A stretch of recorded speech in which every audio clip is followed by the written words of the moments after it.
Недалеко? В железнодорожном поселке. А, оттуда приехали. Да. А как поселок? Много прививается? Ну ничего так, кому надо, все прививаются.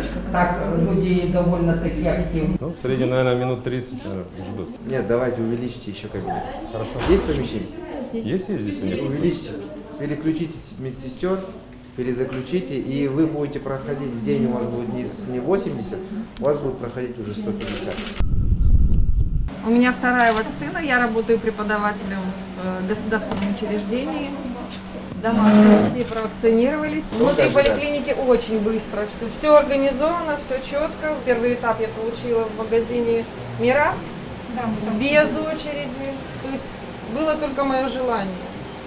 Ну так, запланировала определенный день, а сейчас вот сколько ушло? Ну, минут 10, наверное, на все. Как внутренние граждане, вы же объясняете жителям? Объясняем, да. Да, Для потом- чего это проводится, для чего это нужно. Келген адам обедтің кезінде мысалы кешке ол екпені алып кету керек. Да.